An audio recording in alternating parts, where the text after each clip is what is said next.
pertanyaan. Silakan.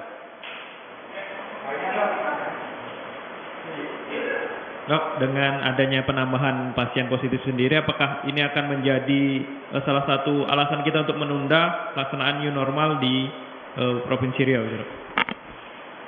Jadi gini, saya dari kemarin saya sampaikan kan, saya nggak terlalu nyaman dengan istilah-istilah new normal, PSBB, apapun lah nama istilahnya.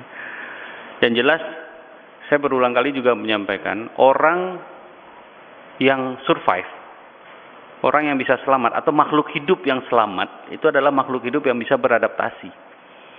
Nah, sekarang kalau mau makan aja gitu ya. Nah, sekarang tidak bisa seperti itu. Artinya, mau diberlakukan kata istilahnya new normal, atau apa normal, atau apapun, yang penting Anda pakai masker. Kemana-mana pakai masker. Sering-sering cuci tangan. Hindari kerumunan, cukup 3 itu aja. Nah, kita kan dari awal tidak mengenal lockdown. Kecuali kalau kita mengenal lockdown. Makanya kan antara PSBB dan tidak PSBB, new normal ataupun tidak ada new normal, perbedaannya kan nggak terlalu kentara sebenarnya. Bandel-bandelnya masih kayak gitu juga gitu loh. Jadi sekarang intinya, jadi saya juru bicara pemerintah Provinsi Riau, tapi saya juga seorang dokter gitu loh. Artinya yang saya sampaikan juga berdasarkan profesionalnya.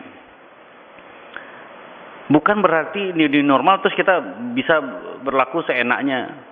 Terus kemudian kita kembali lagi ke pasar, kita sholat berjamaah di mana. Bukan seperti itu maksudnya. Ada protokol-protokol kesehatan yang kemarin juga saya sampaikan.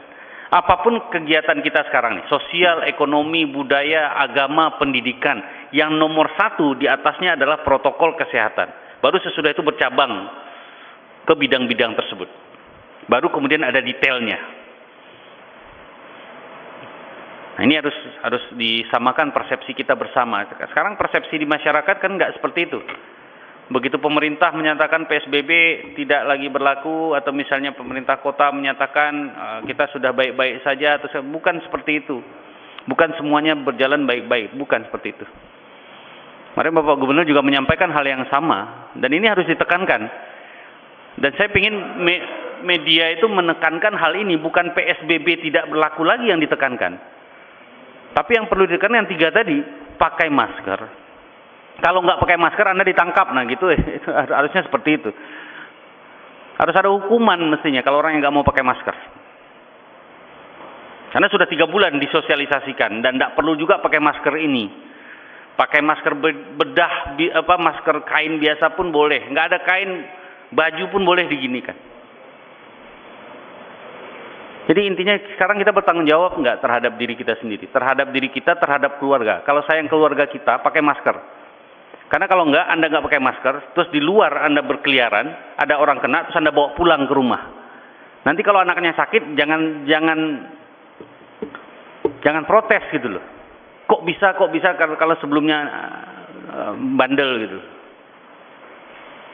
Jadi jangan berpikir ini buat petugas kesehatan, bukan buat pemerintah, bukan buat saya, Anda, keluarga kita sendiri gitu. Ya? Oke. Ya. Apa bedanya penerapan new normal ini dengan herd immunity, Bang? Apa itu? Herd immunity yang kayak gini.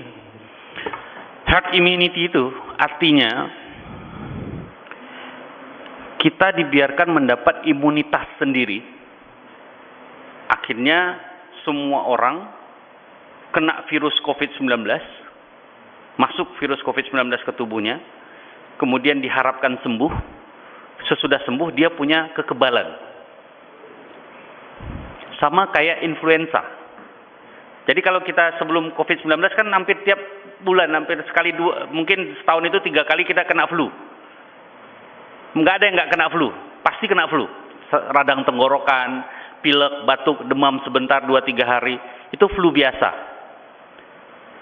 Artinya kita semua ini sudah pernah kena flu biasa, dan kemudian ada kekebalan di tubuh kita, sehingga begitu flunya, virus influenzanya masuk lagi, kita bisa melawan tanpa obat.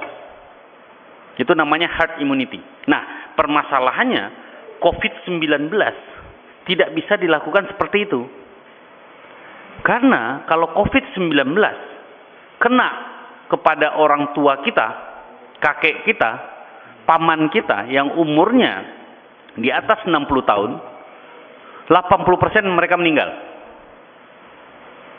Artinya kalau kita bebaskan ini, biarkan kayak yang melakukan seperti ini adalah negaranya Swedia.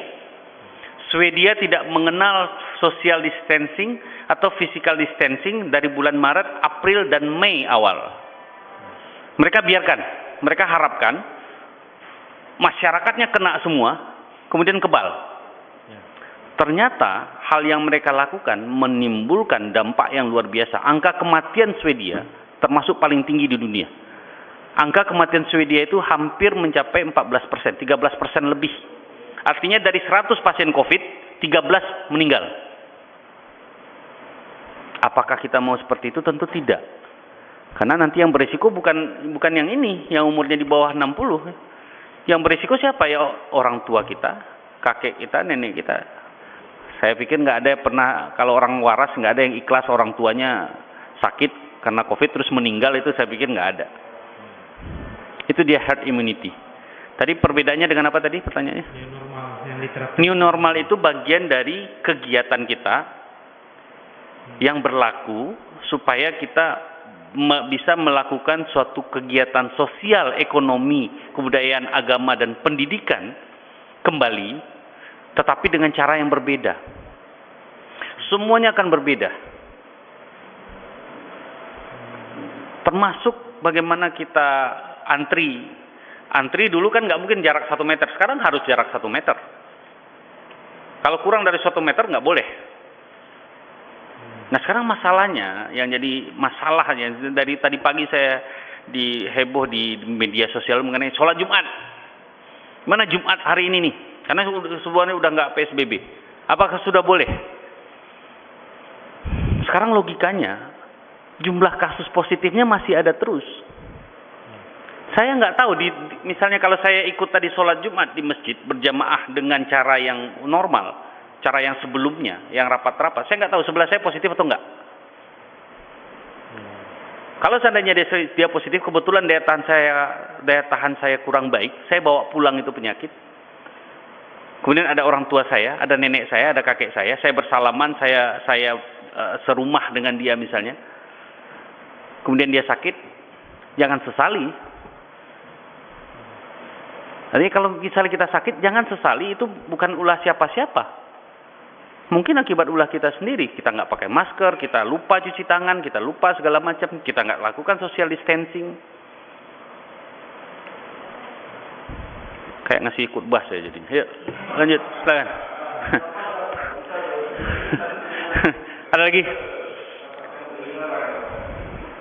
Ada lagi? Udah? Terjawab kan? Oke, makasih. Assalamualaikum warahmatullahi wabarakatuh. Kasih dok. Ya.